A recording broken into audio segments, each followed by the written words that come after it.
Good morning, good afternoon, or good evening, wherever you are on this earth plane in this now moment. Let's breathe together. Maybe start with an exhale. I love you. I love you. I love you. I love you. I love you.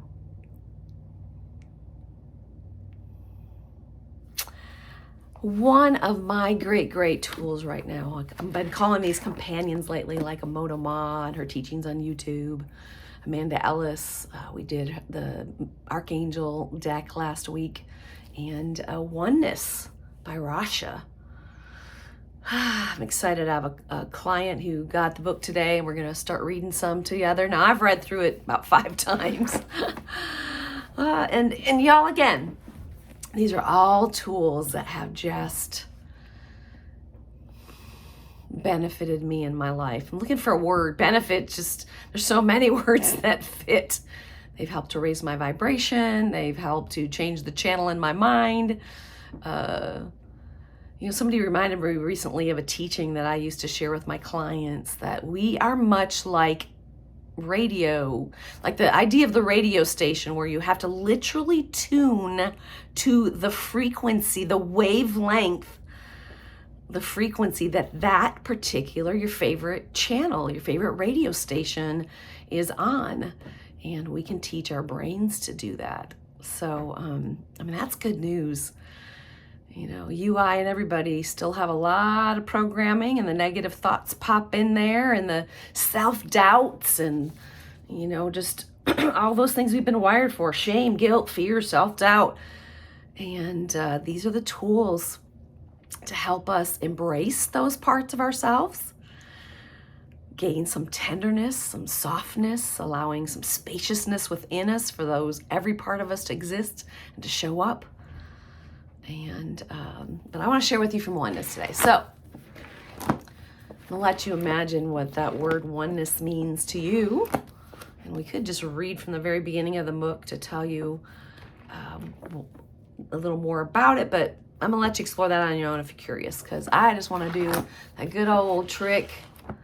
Not meaning to be sacrilegious, but when I was younger, I did this with my Bible, and I knew when I needed to hear a word from God, I would just flip to a page, and it was always, I'm sure if you've done that, you notice it was like always perfect, appropriate, timely. And y'all, I don't know how anybody can believe God is just one gender anymore. And I'm not saying that to be disparaging to those who maybe just consider God as Father. But God is everything, everywhere, all things, infinity unfolding. So how can God not be both male and female, he and she, and even beyond that, beyond any kind of gender description?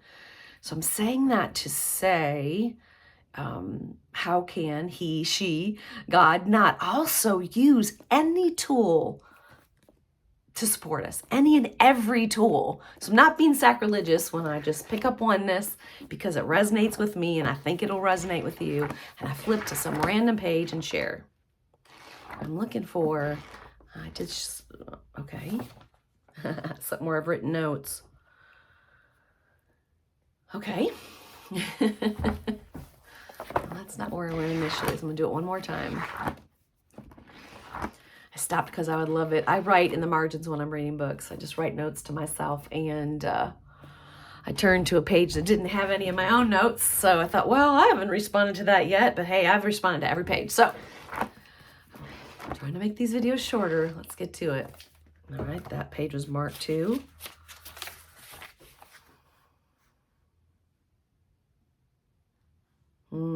Okay. So if you ever get the book, I'm on page 212, and I'm going to do more and more reading to you all. I'm going to read from the things that benefit me and I think will benefit you. It is important to understand that your present state of transcendence does not serve to invalidate the poignancy of the journey that was necessary to take you there. There, here, now. What you experienced is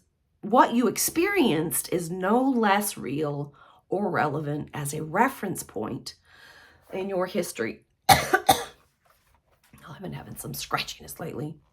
I'm going to start from the beginning of that paragraph again, top of the page. It's important to understand that your present state of transcendence does not serve to invalidate the poignancy of the journey that was necessary to take you there.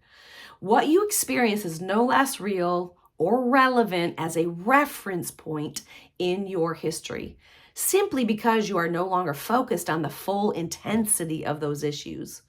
The opportunity in having brought those categories of emotion to resolution is to remember vividly the richness of that level of experience, and at the same time to know that you are no longer there. I want to keep these short and brief, so I'm going to stop with that. I'm going to sit with it for a minute. I'm going to just kind of look over the words again and see if there's anything that comes to me that I want to share further. Sit with what you just heard. Let it land. Notice what you feel in your body, what you're saying to yourself.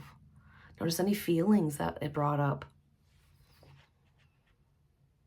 And what comes to my mind is the moments when I judge myself for feeling like the past is still affecting me. Y'all, we have been hardwired. We've been programmed to have certain emotions, certain thoughts. And that's part of what my channel is about, is learning how to create new neural pathways and to write some new programs on our hearts and our minds. And so sometimes when the negative, what we sometimes label as negative emotions, remember, we're wired for the full spectrum. It's not bad to feel sad and good to feel happy. They're just two different emotions that you're wired to experience. So considering the past and our history and our previous experience, that opportunity and having brought those categories of emotion to resolution is to remember vividly the richness of that level of experience. So there can be value. I mean, I don't know if I've ever described any past struggle, strain, trauma as a rich experience. That's not true. I do talk that way to myself and to my clients. I know that everything I've experienced up till now brings me to this very moment. It adds to this very moment. It shapes my character. I would not be who I am without those experiences. So, of course, if I can remember them vividly in the richness of that level of experience, and at the same time to know that I am no longer there. I love you.